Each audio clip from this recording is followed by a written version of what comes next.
Bom, pessoal, primeiro eu quero agradecer aqui a presença, né, do Carlos Taubaté.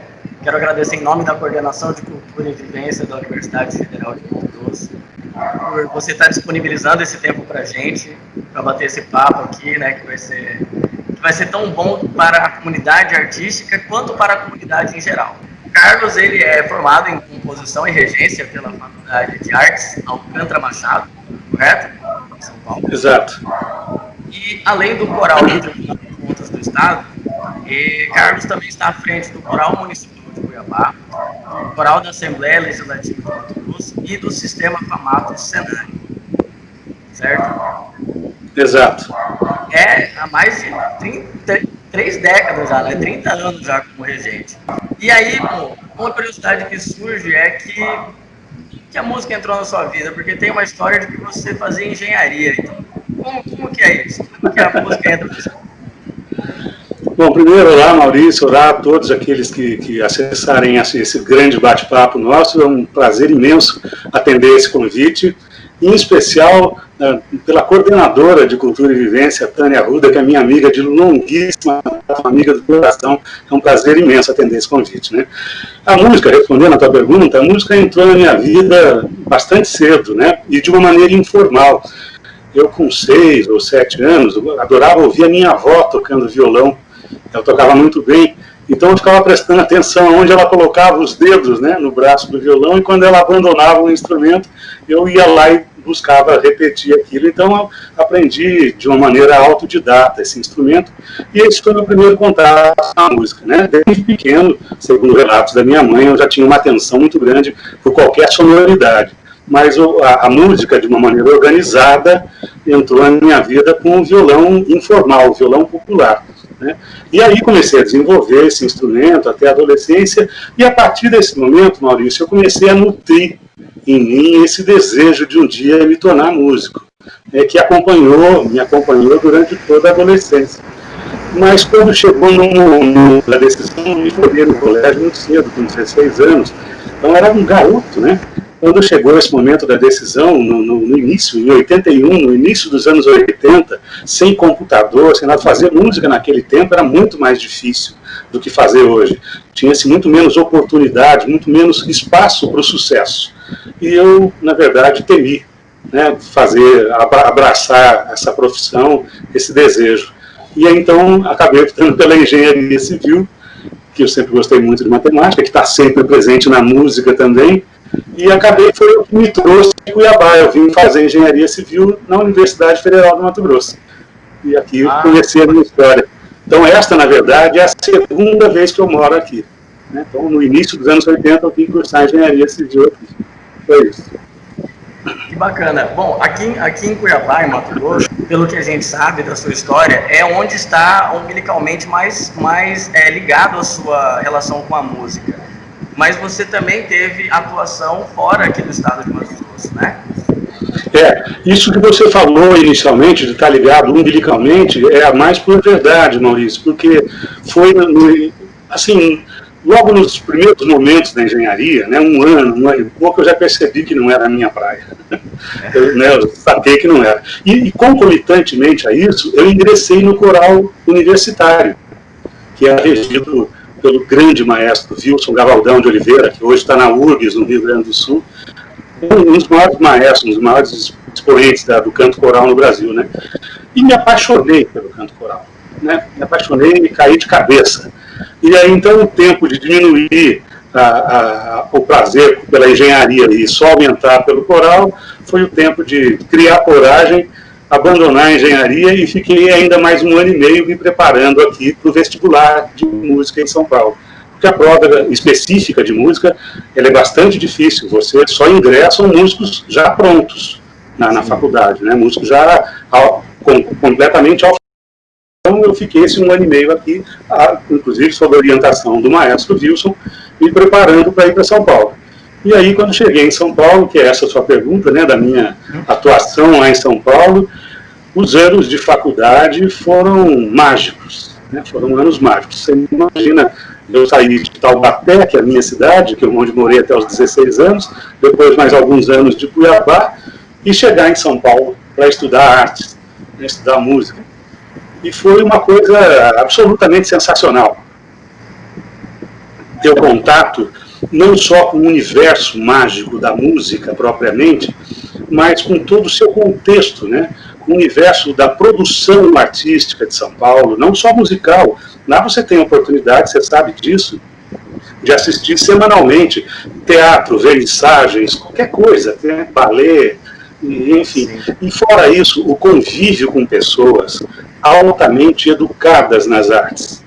Isso foi um diferencial muito grande. Pessoas comuns, mas que por ter essa oportunidade cotidiana de conviver com as artes, são pessoas educadas nas artes. Então esse convívio me construiu muito, mais como homem, né, o preparo do homem para poder ser o líder regente de um grupo artístico, de um grupo musical. E a faculdade em si, lógico, uma faculdade altamente capacitada, que me deu todo o arcabouço técnico e teórico necessário para poder ser um regente, né? Então, os anos de faculdade foram desta forma. E depois, a minha carreira artística, né? E certa vez você chegou a comentar, e é uma curiosidade minha também, porque esse fascínio que você traz ao falar sobre a arte, sobre música, sobre o canto, sobre o coral, a minha dúvida certa vez você disse que não é necessário nenhum conhecimento musical ou vocal para cantar. E que quando alguém diz assim, mas eu não tenho uma voz boa, você até diz, isso não é um problema seu, isso é um problema meu. Eu sempre brinco com isso, é verdade. Exato. E é dessa forma mesmo, porque como que entra a questão da técnica e ao mesmo tempo você ter nascido para isso? Existe esse conceito? Você nascer? Eu acho que existe o talento, né? E o talento existe em tudo, mas ele é aquela velha também, uma máxima aí, né? É 10% de inspiração e 90% de transpiração, né? Nenhum talento em nada, nenhuma área de conhecimento, seja no futebol, nada, existe se você não tiver uma dedicação ferrenha, em cima, se debruçando em cima daquele conhecimento para poder adquirir a habilidade, a destreza necessária para exercê-lo com sucesso. Mas a tua pergunta daquela coisa de não precisa ter conhecimento musical, porque assim, existem vários tipos de coral, né, Maurício? E assim, hoje, com o que eu trabalho aqui em Mato Grosso, que são corais sociais, como eu gosto de chamar, comumente chamados corais de empresa, né? Ali, sim, de verdade, não é necessário ter conhecimento, porque a música deixa de ser fim, ela passa a ser um meio de construção social. O objetivo maior é você trazer aculturamento, sensibilidade, capacidade de socialização a esse cantor. Né? Então, todo o aspecto técnico, vocal, o desenvolvimento auditivo, que no meu entendimento é mais importante que o aspecto vocal até, para se desenvolver o canto coral, isso é feito na prática durante os ensaios. Agora, é claro que você tem os corais profissionais, né? Que aí sim é necessário você ter um conhecimento profissional da coisa, tanto técnico vocal, musical, leitura de partitura corrente, fluente, né? E além de tudo, conhecimento de repertório. Né, como se canta em cada estilo, barroco, renascentista, romântico, etc. Isso tudo faz parte do conhecimento prévio que o cantor profissional tem que ter. Né? Passei por essa experiência por longos e lindos anos em São Paulo também. Né? Então são situações diferentes. Né? Como você aborda um coro infantil, por exemplo, já é uma metodologia completamente diferente. Né? Então, cada coral a tua realidade. Mas para o coral amador, para o coral de empresa, que eu gosto de chamar de coral social, isso realmente não é necessário ter conhecimento. É claro que o talento ajuda, né? Ele é um ponto de partida, um start para um bom desenvolvimento. Mas não é necessário conhecimento nenhum. Certo. É necessário sim um bom regente, porque não é fácil reger coro amador.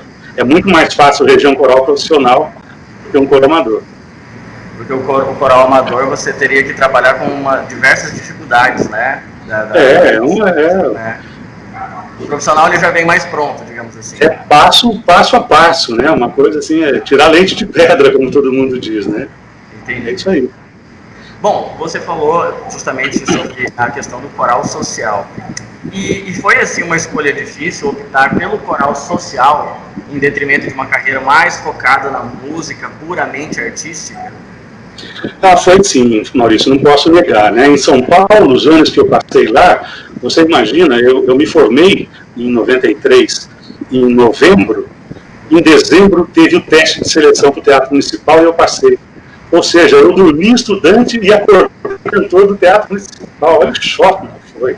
Foi uma experiência maravilhosa na minha vida, né? Então comecei a ingressar no mundo da ópera, no mundo da música lírica de cabeça. Lógico que eu já cantava, senão não teria passado, né? Já cantava, já tinha uma experiência, mas era uma experiência como estudante, estava na escolinha. E aí, de repente, você alçava ao time principal, né? Mais ou menos isso. Então, e depois do coral municipal, o coro da USESP, que é talvez o coral mais importante da América Latina, né? E o coral da USESP foi criado em 94 e aí eu passei também naquele teste e optei pelo coral da USESP. E lá tive a oportunidade, regente convidado, de algumas vezes reger esse coral. E muitas vezes, como assistente da maestrina, que é a Naomi Munakata, infelizmente faleceu em março pela Covid, uma das grandes maestrinas do Brasil, uma grande amiga que eu tive também. E ela, como assistente da Naomi, ela me deixava muitas vezes, eu me pedia, para que preparasse as obras. Então eu tive um contato profundo com algumas das maiores páginas da literatura musical em São Paulo. E quando vim para Cuiabá, logo no começo da minha carreira aqui em Cuiabá, eu segui, né, com essa prática. Então eu produzia concertos, espetáculos, com algumas páginas também brilhantes da história da música, como a Missa Luba, uma missa do Congo, como as obras de Brahms, um dos maiores compositores, especialmente da música vocal, né? E, enfim, segui realizando concertos e espetáculos com o grupo Candimba, que era um sucesso no início dos anos 2000 aqui, né? A gente fazia espetáculos cênicos, assim, que acabou virando um pouco ponto de partida para esses corais hoje, que tem essa inspiração, uma inspiração cênica, não é? Como o Alma de Gato, né? Hoje o coral experimental de repertório, mesmo o coral da FMT, que faz bastante coros cênicos, né? Então, e aí depois disso eu comecei a ter uma crise pessoal, né, de dizer porque em São Paulo eu tive a oportunidade não apenas de estudar música. Lá eu estudei literatura, estudei poesia, estudei filosofia na USP, assistia o balé da cidade de São Paulo todas as tardes quase, quando terminava o ensaio do coral municipal, começava o corpo de baile, então eu assistia o balé, todo 2 anos, a Bienal de São Paulo. Então eu tive contato com as artes todas, de uma maneira, e da literatura, da filosofia, de uma maneira muito mais profunda. E eu comecei a pensar, falei, poxa, eu adquiri tanto conhecimento que muitos jovens aqui em Cuiabá não têm acesso, né, ou mesmo muitos profissionais nesses órgãos públicos, e eu vou guardar isso para mim, vai morrer comigo. Então eu comecei a falar, eu já fiz para mim a música que eu queria, né, o artístico mais profundo, já cheguei aonde eu quis, já senti o prazer que eu quis sentir, então eu acho que agora é a hora de dividir. Por isso que eu opto por chamar de música social, compreende? Então, os meus ensaios... Foi isso que você escolheu retornar para Cuiabá também? Também por isso, né? Além de que em São Paulo eu estava precisando muito mais de um psicólogo do que de um regente. Pois é, certa vez você chegou a falar da vida louca de São Paulo, né? Enlouquece, São Paulo enlouquece. Para o músico em si, existem diversas, são várias as dificuldades, né? Tanto a questão da dedicação, para você se tornar um músico tecnicamente bom, e também existem outras dificuldades, que é o espaço no mercado, você galgar espaço no mercado, reconhecimento, ter nome e tudo mais. E eu acho que nesse momento muitas pessoas que são amadoras ou até profissionais que estão participando agora desse bate-papo, de certa forma, né, mesmo que seja Sim. só ouvindo a gente, ficariam muito felizes em ouvir uma dica de alguém como você, que passou por tanta coisa e que provavelmente até na transição de engenharia para música deve ter sofrido algum tipo de, né, aqueles olhares, né, como você vai trocar engenharia por música, será que música vai dar dinheiro e tal. O que você diz para essas pessoas que têm o interesse, mas sabem que o caminho é difícil, que é louco? Tem muitas coisas a serem ditas aí, né? Primeiro que eu senti essa reprovação, esse preconceito em casa. Nossa. Né? Eu abandonar uma universidade federal, numa carreira sólida, para fazer uma aventura, né, em São Paulo, numa faculdade particular, num curso que dura 6 anos. Né? Então, a primeira coisa é determinação.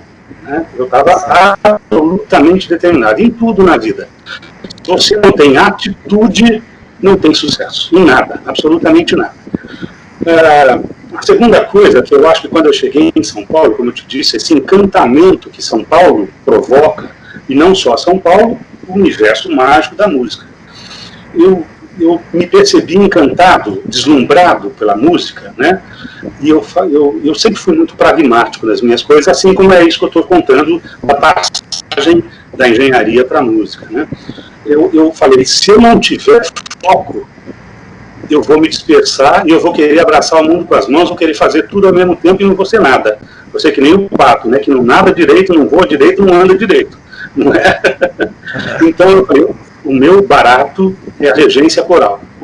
Então, o meu foco nos 6 anos, claro que eu fiz coisas paralelas, coisas periféricas ao conhecimento, mas sempre para dar o respaldo, para dar acabouço daquilo que eu queria ser, e era um regente coral.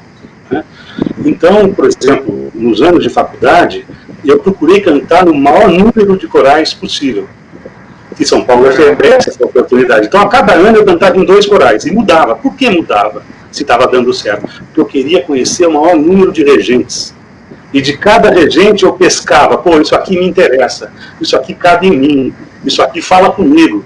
E aí, com esse Frankenstein, eu montei a minha personalidade como regente, como maestro, né? Juntando aquilo que já me é inerente, me é inato, com os conhecimentos adquiridos de todos eles. Então, esse foi um pragmatismo, por exemplo. Né? Eu precisava trabalhar para poder pagar a faculdade, me sustentar. Fui reger um coral de casamento. Muito antes de pensar em dar aula em conservatório, falei, não, vou reger. Já vou trabalhar aprendendo. Então, assim, esse pragmatismo na profissão é muito importante, porque é a vontade de você querer fazer tudo. Né? E principalmente, Maurício, mais do que isso tudo, leitura. Leitura técnico-musical, você tem que ser um homem culto em música, mas tem que ter cultura geral também.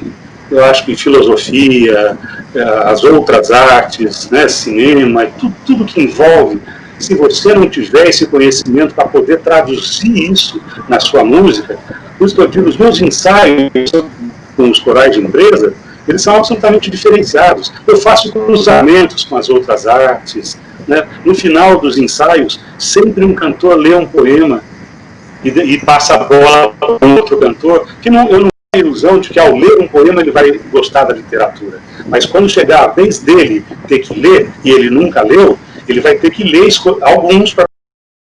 Este é um primeiro contato com a poesia, que pode quebrar barreiras, paradigmas, né?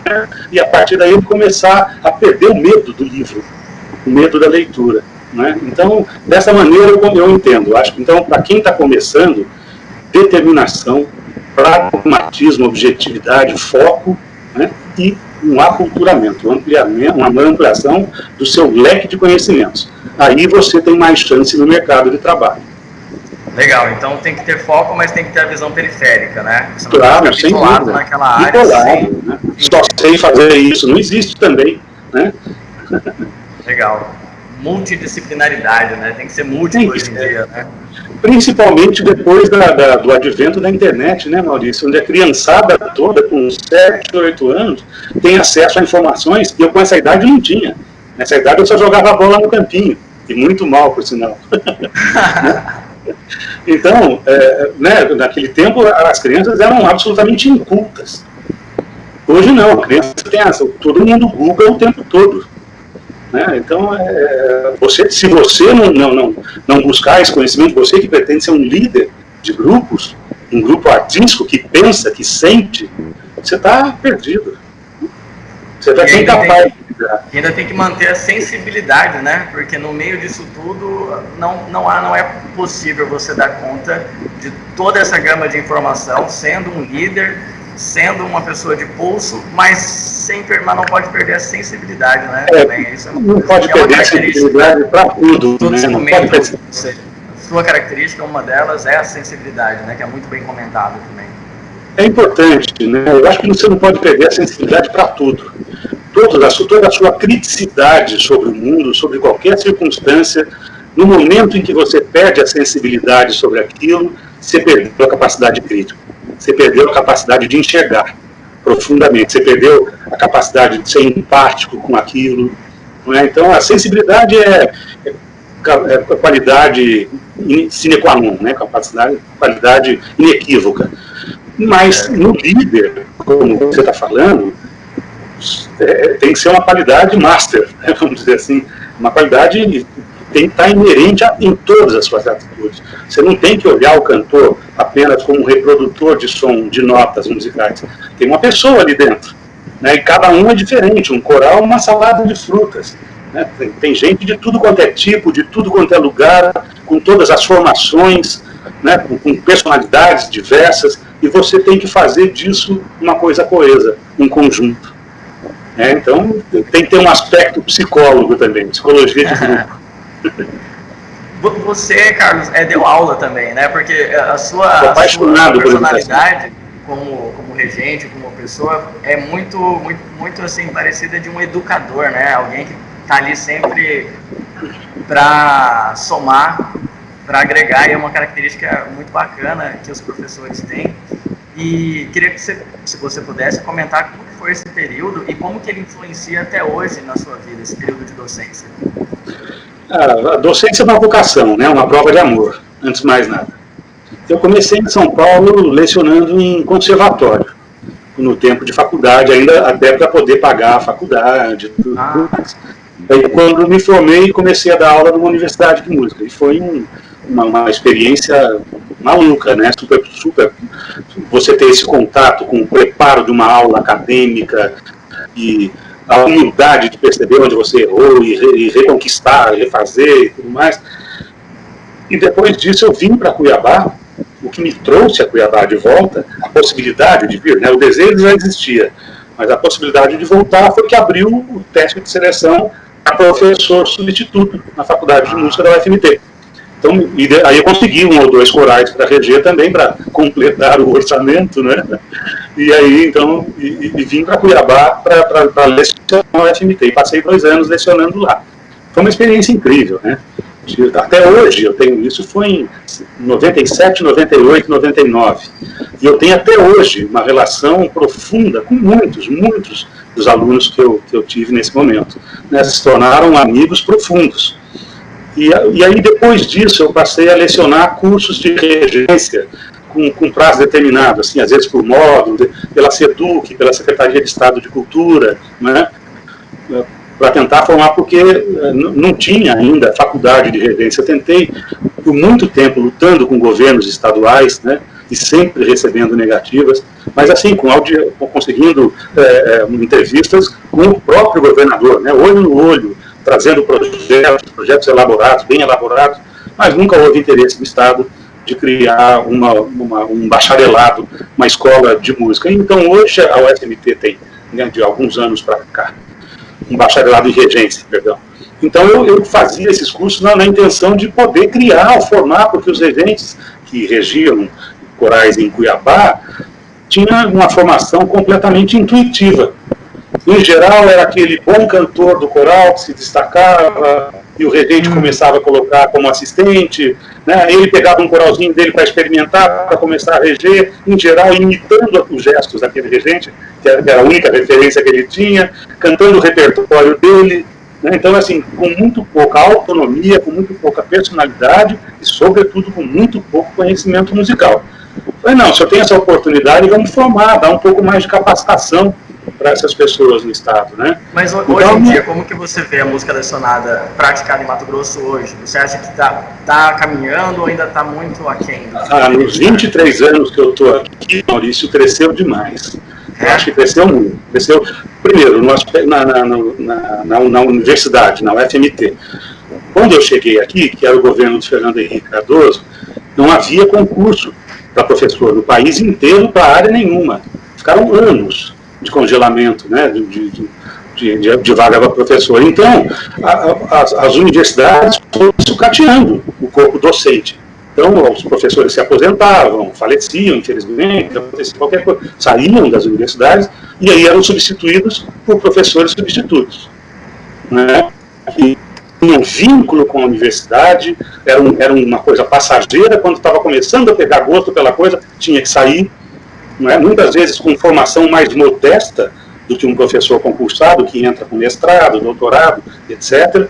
Então, depois que terminou o governo do Fernando Henrique e entraram os governos do Lula e da Dilma, e que o foco educacional deles foi muito maior para o ensino superior, então o desenvolvimento aqui era tanto que foi quando foi aberto o bacharelado em instrumentos e em regência aqui na UFMT. Então o corpo docente ficou um corpo muito mais sólido, não é? E isso demora, né? Um passo de formiguinha, demora alguns anos para você perceber o efeito disso na classe e na sociedade. Mas já é visível o desenvolvimento do estudante de música e do jovem músico no Mato Grosso. Então isso, eu acredito que o desenvolvimento acadêmico, né, foi responsável por melhorar a qualidade do músico e da música praticada aqui em Cuiabá. Até a música popular, a música de barzinho, hoje é muito melhor do que o que era naquele tempo. Por quê? Porque você passa a ter concorrência mais qualificada. Se o cara fala, pô, se eu não estudar, eu estou perdido, não tem espaço, não é? Então tudo isso está muito melhor. O que eu sinto ainda, muita falta aqui em Cuiabá,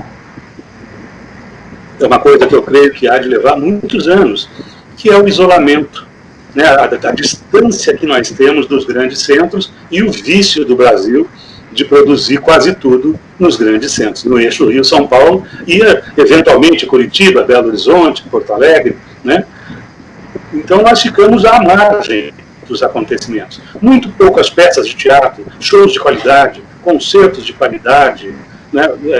Vernissagens, exposições, muito pouca coisa. E fora a nossa produção local, como eu disse, não só na música, em todas as áreas, vem desenvolvendo muito. Mas é importante você ter esse intercâmbio com outros conhecimentos, com outras visões da prática. E, sobretudo, aquilo que eu falei também quando eu era estudante, a qualidade do meu colega, a qualidade da pessoa que pratica e é educada em música. Isso eu sinto muita falta, você ter pouca pessoa, pouca gente para trocar informação, pouco conhecimento, embora a internet esteja aí para isso, a música ainda é presencial. Né? É uma linguagem eminentemente acústica e para isso precisa do convívio, do contato, a troca de experiências no cotidiano. Então isso é uma coisa que eu acho que faz com que o tempo de evolução das artes e da música em específico aqui no Mato Grosso seja um pouco mais lento, mas não por isso seja impossível. Estamos crescendo bastante. Legal. Bom, você falou aí do contato, né, da música ser algo presencial, e aí não poderia deixar de pensar que esse ano, né, 2020, foi um ano totalmente atípico por conta da pandemia, o distanciamento social que impediu diversas atividades culturais que geram aglomeração, e nesse sentido, algumas potencialidades foram nos apresentadas em decorrência da pandemia.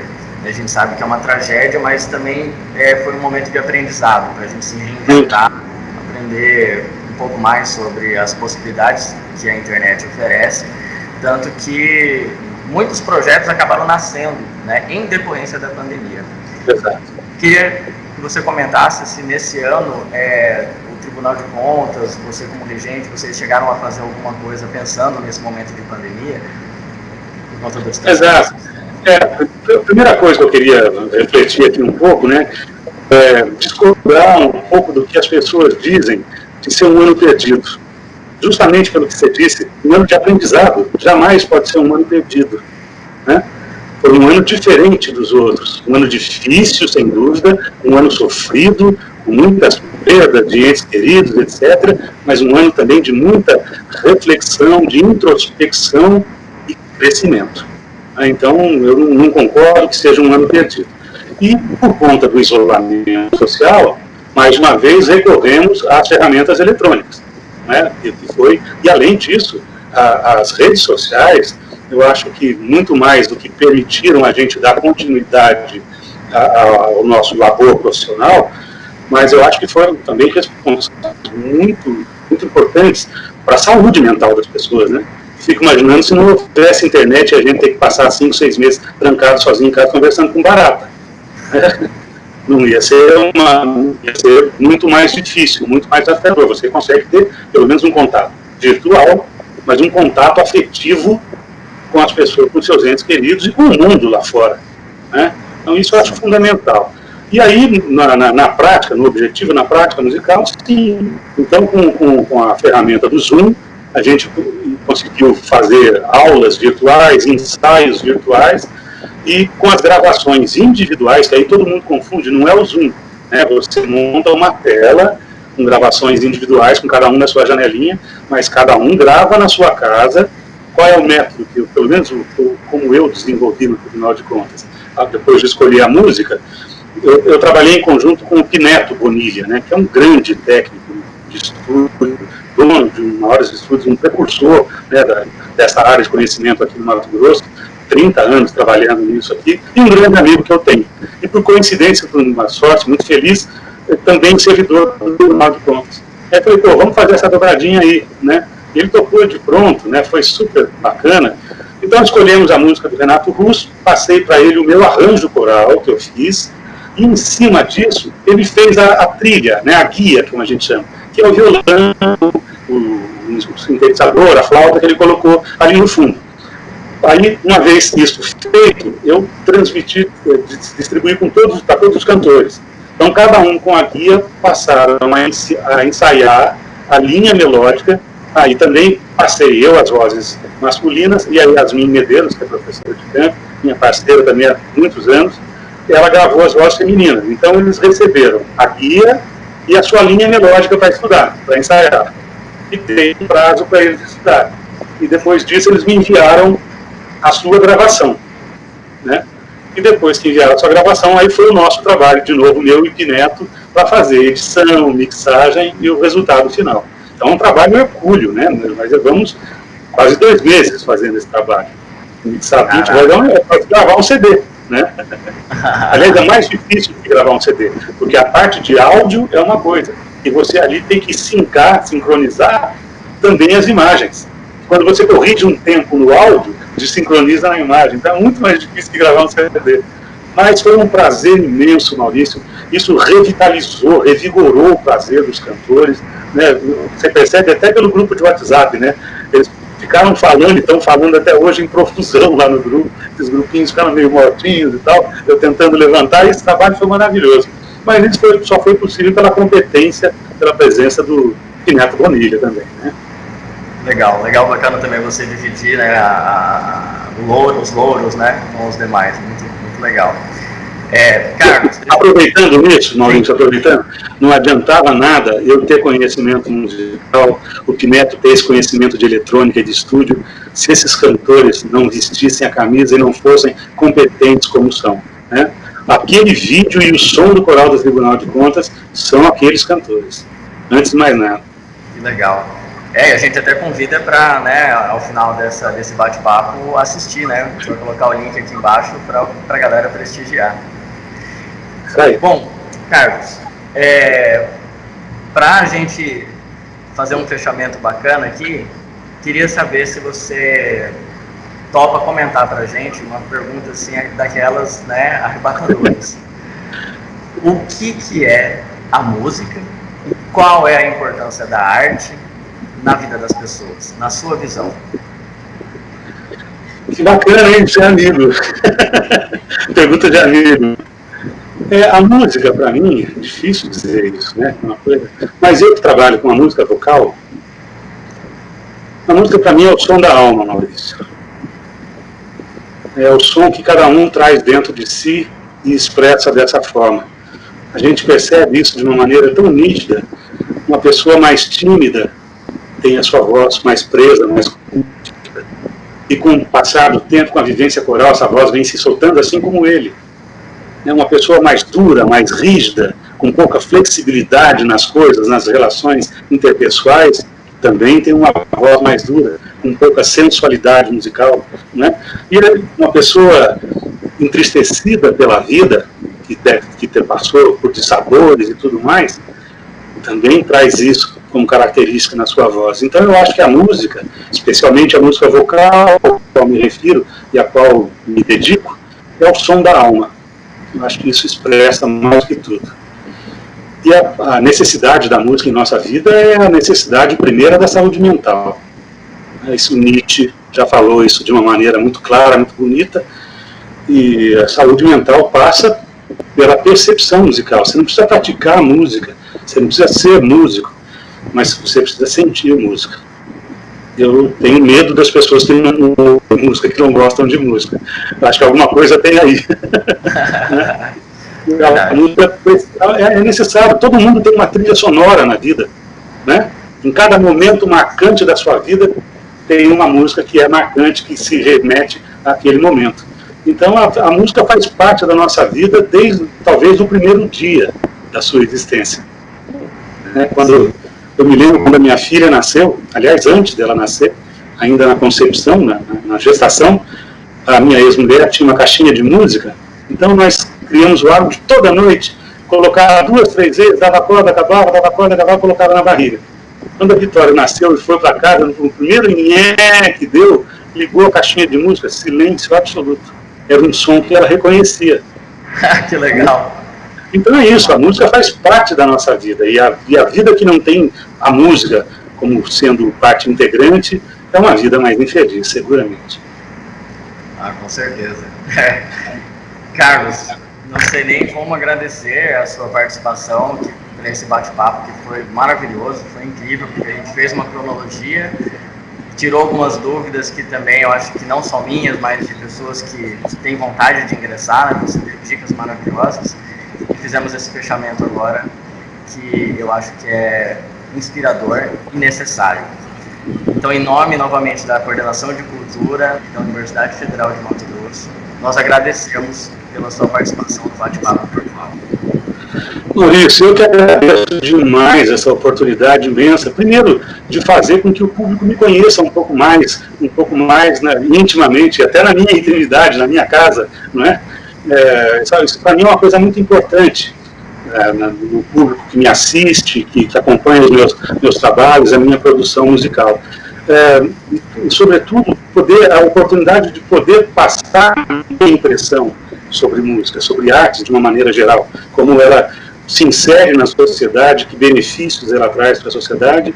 E, em terceiro ponto, eu espero, de coração, humildemente, que esse nosso bate-papo deixe alguma coisa, né, para os estudantes de música, para aqueles que têm desejo de ser músico, estão inseguros, encontrar um caminho. Espero ter deixado alguma mensagem positiva, construtiva para essas pessoas. Muito obrigado pelo espaço, a Coordenação de Cultura e Vivência, a você e a Taninha Arruda. Legal, professor. Com certeza deixou essa mensagem. Muito obrigado novamente e até a próxima, então. Até a próxima, Maurício. Falou. Tchau, tchau. Um grande abraço. Abraço.